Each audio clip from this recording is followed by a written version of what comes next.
진리를 사랑하시고 예수님의 재림을 기다리시는 성도 여러분 안녕하십니까? 예수님께서 베드로와 요한과 야고보를 데리고 기도하시러 산에 올라가셨습니다. 그리고 주님께서 기도하실 때에 당신의 용모가 변화되고 그 산에서 아주 옛날에 죽었다가 부활 승천했던 모세와 그리고 죽음을 한 번도 맛보지 않고 살아 승천한 엘리야가 천국에서 내려와 예수님과 대화를 하는 놀라운 장면이 있습니다. 마태복음 17장 1절에서 3절입니다.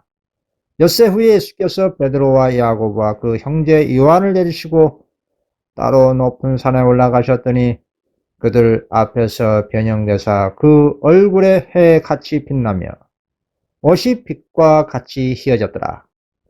그때에 모세와 엘리야가 예수와 더불어 말하는 것이 그들에게 보이거늘 우리 주님께서는 왜 당신의 제자들 가운데 3명의 제자들 데리고 변화산에 오르신 것일까요? 그리고 어떤 주제로 기도를 하셨을까요?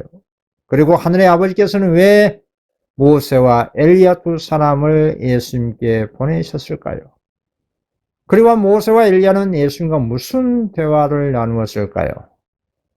모세와 엘리야 이 두 사람이 하늘에서 아버지의 명령에 의해 내려온 이유가 있었습니다. 먼저 우리 주님께서는 당신의 제자들 가운데 진리를 잘 이해하는 3명의 제자들을 데리고 산에 오르셔서 당신의 고난과 죽음에 대한 이야기를 제자들에게 말씀하시고 함께 기도하였습니다. 그러나 제자들은 얼마 가지 않아 모두 잠이 들고 말았습니다. 예수님은 눈물로 하늘 아버지께 간절히 기도했습니다.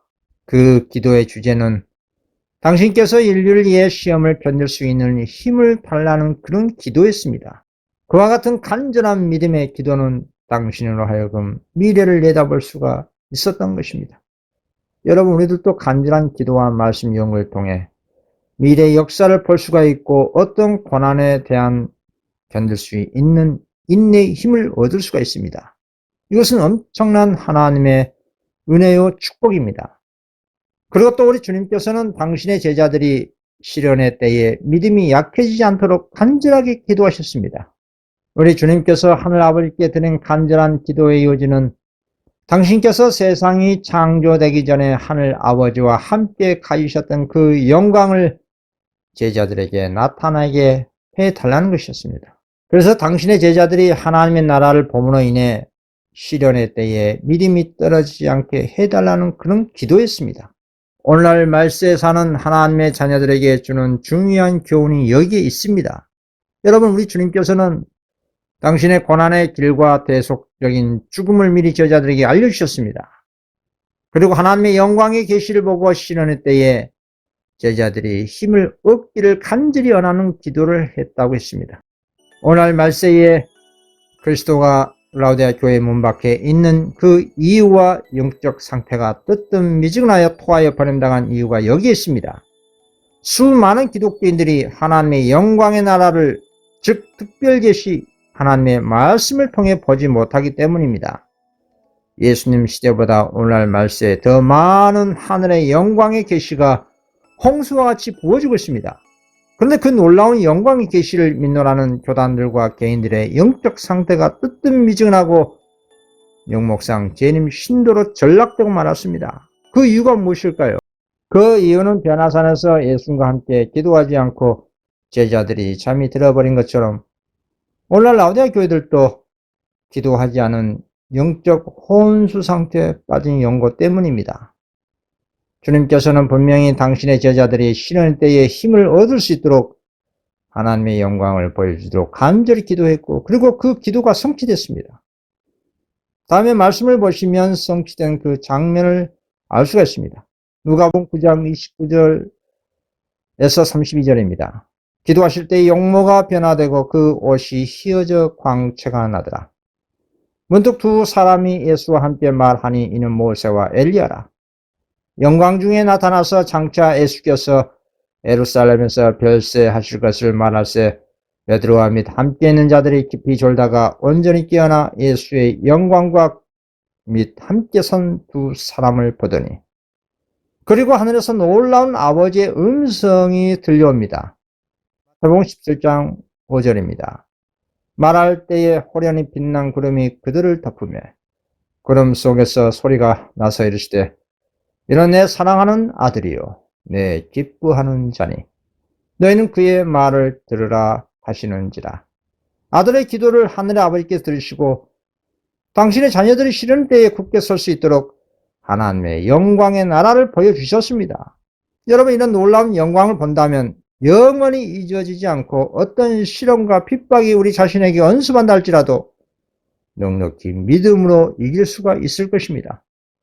그때의 영광 계시는 오늘날 말세의 제자들에게도 적용되는 특별한 영광이 계십니다. 그 특별한 계시는 오늘날 하나님 말씀으로 더욱 분명하게 기록된 겁니다. 하나님의 말씀으로 기록된 이 특별한 계시는 그 당시의 영광의 빛보다 더 충만하고 10배 이상의 놀라운 하나님의 품성의 계시입니다. 문제는 오늘날 사람들이 특별 계시 성경 말씀을 기도하고 연구해서 깨달아 알기보다는 어떤 초자연적인 무슨 이적 체험을 통해 하나님 알기를 원하는 것이 심각한 사회 문제가 되고 있는 것입니다. 그런 이적적인 경로를 통해 하나님의 품성의 영광은 결단코 알 수가 없습니다. 도리어 사단의 장난에 이용만 당할 뿐입니다. 데살로니가후서 2장 9절 10절 악한 자의 나타남은 사단의 활동을 따라 모든 능력과 표적과 거짓 기적과 불의의 모든 속임으로 멸망하는 자들에게 있으리니 이는 그들이 진리의 사랑을 받지 아니하여 구원함을 받지 못함이라. 특히 사단의 이 거짓 기적과 표적은 멸망당할 자들에게 더 분명하게 나타납니다. 마태복음 24장 23절 그때에 사람이 너에게 말하되 보라 그리스도가 여기 있다 혹은 저기 있다 하여도 믿지 말라. 거짓 그리스도들과 거짓 선자들이 일어나 큰 표적과 기사를 보여 할 수만 있으면 택하신 자들도 미혹하리라. 변화산의 경험은 제자들의 믿음을 크게 강화시켜 주었습니다. 그때 제자들은 그리스도의 영광을 바라봤습니다. 그리고 예수님의 신성을 증거하는 하늘에서 들려오는 아버지의 음성을 들었습니다. 이렇게 하늘의 하나님께서 당신의 아들을 따르는 자들에게 아들이 약속된 메시아라는 강력한 증거를 주셨다 이 말입니다. 그리고 그리스도가 십자가에 못 박으심으로 인해 겪게 될 제자들의 그 슬픔과 실망 중에도 그들의 믿음이 잃어버리지 않도록 하나님께서 축복하셨습니다. 오늘날 말세에 사는 주님의 제자들은 이 같은 과거에 성취된 예언의 역사를 기록된 말씀을 통해 알고 있을 것입니다. 그렇다면 과거에 성취된 그 예언과 현재 성취되고 있는 예언 그리고 미래에 성취될 예언을 알아야 합니다. 왜냐하면 과거 제자들처럼 하나님의 영광을 보았음에도 불구하고 시련의 때에 흔들림 당하여 예수님을 부인하고 다 도망가 버린 그 역사를 오늘날 반복해서는 안 될 것이기 때문입니다. 오늘날 21세기 재림의 시대에 깨어 있기를 원하고 주님의 재림을 목도하기를 참으로 원하신다면 예수님의 재림을 촉진하는 재림 성도가 되어야 하는 것입니다. 그것이 깨어있다는 증거입니다. 이 뜨뜻미지근한 라오디아 교회 시대에 세상과 함께 멸망당하지 않으려면 분명한 하나님의 영광의 특별 계시의 예언의 말씀을 통해 준비가 되어 있는 상태가 되어야 할 것입니다. 다시 말씀드리면 변화산에서 이 주님의 기도는 시련의 때에 당신의 제자들의 믿음이 떨어지지 않도록 하나님의 영광을 보여달라고 기도했고 그리고 그 영광을 제자들이 보았다고 했습니다. 그리고 제자들은 힘을 얻었습니다. 오늘날 하나님의 영광 계시가 무엇일까요? 그 대표적인 하나님의 영광 계시가 바로 셋째 천사의 기별입니다. 다음에 예언의 말씀을 통해 보겠습니다. 계시록 18장 1절 이 일 후에 다른 천사가 하늘에서 내려오는 것을 보니 큰 건설을 가졌는데 그의 영광으로 땅이 환해지더라. 계시록 14장의 셋째 천사가 내려와서 짐승의 표를 받지 말라는 마지막 하나님의 경고의 기별이 전해지고 있습니다. 그리고 셋째 천사를 도와주기 위해서 네 번째 내려온 계시록 18장 1절에 큰 건설을 가지고 온 천사가 하나님의 영광으로 땅이 환하게 비치고 있는 것입니다. 이 천사가 온 땅을 어떻게 환하게 비추는 것일까요? 그것은 셋째 천사의 마지막 기별, 즉 짐승의 표를 받지 말라는 이 경고의 기별로서 비추고 있는 겁니다. 하나님의 권세와 영광 곧 당신의 품성에서 나타나는 것입니다. 하나님의 품성에 계시는 우리 주님께서 친수로 기록하신 십계명을 믿음으로 순종함으로 잘 나타났습니다. 십계명 율법은 하나님의 품성의 사본이고 하나님의 정신과 마음의 표현입니다. 우리들도 그리스도 안에서 이 십계명 율법을 받아들이면 믿음으로 감사함으로 즐겨 순종할 수가 있는 것입니다. 이 기별의 계시록 14장에 짐승이 표리받지 말라는 셋째 천사의 마지막 기별로 압축이 된 것입니다. 그리스도 의가 마음에 내재된 성도는 하나님의 안식일을 비롯해서 모든 십계명을 믿음으로 순종하며 세상과 교회의 짐승의 표를 받지 말고 무너진 바벨론에서 속히 나오라고 힘써 외칠 것입니다. 이와 같이 힘써 일하는 성도가 인치는 복음 사명을 통해 하나님의 영광의 품성을 세상의 반사가 되는 것입니다. 그래서 우리 주님께서는 이렇게 말씀하셨습니다. 마태복음 5장 14절에서 16절입니다. 너희는 세상의 빛이라 산 위에 있는 동네가 숨겨지지 못할 것이요 사람이 등불을 켜서 말 아래에 두지 아니하고 등경 위에 두나니 이러므로 집 안 모든 사람에게 비치니라. 이같이 너희 빛이 사람 앞에 비치게 하여 그들로 너희 착한 행실을 보고 하늘에 계신 너희 아버지께 영광을 돌리게 하라. 하나님의 백성들이 오늘날 마지막 기별로서 교회와 세상을 향해 경고하는 사명을 통해서 하나님의 영광이 세상에 반사되는 것입니다. 이런 방식으로 물이 바다를 덮음같이 하나님의 영광의 지식이 넘쳐나게 하는 것입니다. 하박국 2장 14절 이는 물이 바다를 덮음같이 여호와의 영광을 인정하는 것이 세상에 가득함이라.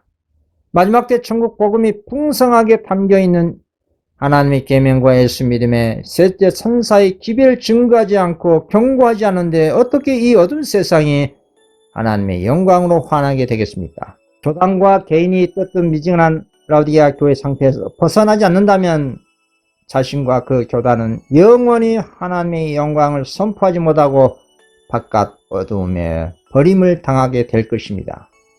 그래서 그런 뜨뜻미지근한 타락한 모든 교단과 세상과 바벨론에서 나오라고 하는 것이 셋째 천사 기별에 추가된 최후의 밤중소리입니다. 이 밤중소리가 오늘 마지막으로 내려온 수많은 천사들의 외침에 의해 현재 성취되고 있는 중입니다. 계시록 18장 4절 또 내가 들으니 하늘로부터 다른 음성이 나서 이르되 내 백성아 거기서 나와 그의 제의에 참여하지 말고 그가 받을 재앙들을 받지 말라. 천사들의 이와 같은 외침은 그와 같은 천사의 복음 사업에 동참하여 합력하여 일하는 성화된 성도의 모습을 가리키고 있는 것입니다. 다음에 증을 보겠습니다. 천사들은 공중을 날면서 경고의 기별을 세상에 선포하는 것으로 표상되었으며 이 지구 역사의 마지막 날에 살고 있는 백성들에게 직접적인 관계가 있는 것이었다. 그러나 이 기별들은 하늘나라의 우주와 일치하게 활동하는 하나님의 백성들을 표상하는 상징이므로 아무도 이런 천사들의 음성을 들은 자가 없다. 하나님의 영으로 말미암아 깨우침을 받고 진리로 성화된 남녀들은 차례를 따라서 이 세 가지 기별들을 선포할 것이다. 셋째 천사의 기별 가진 천사들과 같은 일을 하지 않는 교단과 개인은 그냥 명목상 재림 신도로 하는 것입니다. 다른 말로는 그리스도가 문 밖에 있는 뜨뜻미지근한 라우디게아 교회라고 하는 것입니다. 이 세 천사 기별은 하나님의 성령으로 말미암아 깨달음을 받고 진리로 성화된 남녀들이 그 순서에 따라서 이 기별을 선포한다는 뜻입니다. 셋째 천사 기별 가진 천사들과 합력하여 일하지 않는 교단과 개인은 어떨까요? 함께 연합하지 않고 일하지 않는 교단과 개인은 무엇이라고 할까요? 그냥 명목상 재림 신도로 하는 것입니다. 다른 말로는 그리스도가 문 밖에 있는 뜨뜻미지근한 라우디게아 교회라고 하는 것입니다. 다시 변화산으로 돌아가서 예수님을 이루하는 모세와 엘리야를 보십시오. 이 같은 하나님의 영광의 계시는 오늘날 우리 믿는 모든 자녀들에게 주신 놀라운 특별 계시입니다. 모세는 어떤 사람이길래 죽었다가 다시 부활하여 천국으로 들어간 것일까요? 모세는 하나님께 크게 은총을 입은 사람이었습니다. 친구와 이야기하듯이 주님과 대면하여 이야기할 큰 특권을 누렸던 그런 사람이었습니다. 출애굽기 33장 11절 사람이 자기의 친구와 이야기한 같이 여호와께서는 모세와 대면하여 말씀하시며 출애굽기 33장 23절 손을 거두르니 내가 내 등을 볼 것이요 얼굴은 보지 못하리라. 모세는 하나님 아버지를 예모적인 얼굴 본 것이 아니라 하나님을 두르고 있는 지극히 찬란한 영광의 빛을 볼 수 있는 허락을 받았던 사람이었습니다. 이스라엘 자손들의 금송아지 숭배의 엄청난 제약 때문에 하나님의 진노가 크게 일어날 때 모세는 이런 시험을 받은 적이 있었습니다. 하나님께서는 모세를 통해 큰 나라를 일으키겠다고 제안했습니다. 출애굽기 32장 10절 그런즉 내가 하는 대로 두라. 내가 그들에게 진노하여 그들을 진멸하고 너를 큰 나라가 되게 하리라. 그러나 모세는 그 시험을 어떻게 대처했을까요? 그때 모세는 백성들을 위하여 진지하게 간절히 탄원함으로 이스라엘에 대한 사랑을 나타냈습니다. 출애굽기 32장 11절 12절입니다. 모세가 그의 하나님 여호와께 구하여 이르되 여호와여 어찌하여 그 큰 권능과 강한 손으로 애굽 땅에서 인도하여 내신 주의 백성에게 진노하시나이까? 어찌하여 애굽 사람들이 이르기를 여호와가 자기 백성을 산에서 죽이고 지면에서 진멸하려는 악한 의도로 인도해냈다고 말하게 하시려 하나이까? 주의 맹렬한 노를 그치시고 뜻을 돌이키사 주의 백성에게 이 화를 내리지 마옵소서.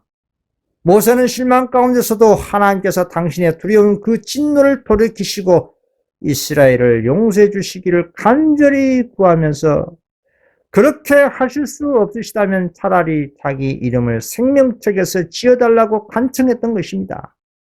이 얼마나 놀라운 영혼에 대한 사랑입니까?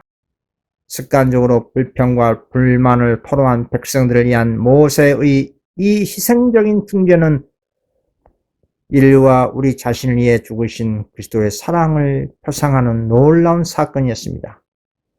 그러나 모세는 단 한 번의 작은 죄로 인해 결국 젖과 꿀이 흐르는 가나안 들어가지 못하고 죽음을 맛보게 됐습니다. 민수기 10장을 보시면 가데스에서 백성들이 물이 없는 용구로 불평을 집단으로 터뜨릴 때에 모세는 주님께서 명령하시도 않았는데 반석을 지팡이로 2번이나 친 인간적인 감정 분출로 하나님의 영광을 백성들에게 나타내지 못했습니다. 오랜 세월 백성들을 위한 희생과 헌신이 사람을 지치게 했습니다. 그 약한 상태에 빠졌을 때 사단이 기습적으로 모세의 감정을 자극시킨 것이었다 이 말입니다. 그 한 번의 작은 죄를 짓지 아니했다면 모세는 죽음을 맛보지 않고 에녹처럼 살아 승천했을 것입니다. 물론 모세는 죽고 난 후에 하늘에서 그리스도가 내려와 모세의 시체에 생명을 불어넣으셔서 부활시켜 하늘로 데리고 왔습니다. 그 모습이 바로 이 모습입니다. 유다서 1장 9절입니다. 천사장 미가엘이 모세의 시체에 관하여 마귀와 다투어 변론할 때에 감히 비방하는 판결을 내리지 못하고 다만 말하되 주께서 너를 꾸짖으시기를 언하노라 하였거늘. 그렇습니다. 모세의 시체가 부패하기 전에 그리스도가 내려와서 그 시체에 생명을 불어주러 갈 때 사단은 모세의 시체를 붙잡고 자기 것이라고 주장하며 저항했습니다. 그러나 주님께서는 모세를 생명의 부활로 일으켰습니다. 그리고 하나님께 욕을 한 사단에게 온유한 태도로 주께서 너를 꾸짖으시기를 언하노라 라고 아버지께 심판을 의뢰하시고 모세를 하늘로 데리고 가신 것입니다. 그리고 모세는 오랜 세월이 지난 이후에 엘리야와 함께 하늘 아버지의 명령에 의해 변화산에 나타나 고난의 길을 통과하시는 그리스도께 위로와 힘을 실어주고 있는 것입니다. 변화산에 나타난 모세와 엘리야는 죄와 사망을 이기실 그리스도의 승리에 대한 살아있는 증인들이었습니다. 한 번도 죽음을 보지 않고 하늘로 변화되어 올라간 엘리야는 그리스도께서 재림하실 때에 이 세상에 살아남아 있을 자들, 곧 이 썩을 것이 썩지 아니함을 입고 이 죽을 것이 죽지 아니함을 입을 때에 마지막 나팔에 수십간의 호련이 다 변화하게 될 14만 4천인 무리들을 상징하는 인물이 됐습니다. 마지막 때 셋째 천사 기별로 14만 4천 인침받은 여자의 남은 자손들 가운데 계시록 16장의 7장 그 상황에서 살아남은 자들이 있습니다. 그리고 또 1844년 이후 인침받고 참된 부분적 14만 4천 성도들은 일곱 번째 재앙 초기에 큰 지진으로 특별 부활에 살아있는 성도들과 함께 승천할 성도들을 표상한 인물이 바로 엘리야입니다. 하늘에서 내려온 두 거민 즉 모세와 엘리야가 변화산에서 예수님과 거룩한 대화를 나누는 이 장면을 제자들이 볼 때 얼마나 큰 감동과 믿음과 용기를 얻었겠습니까? 그렇습니다. 오늘날 하나님의 자녀들은 변화산의 경험이 필요합니다.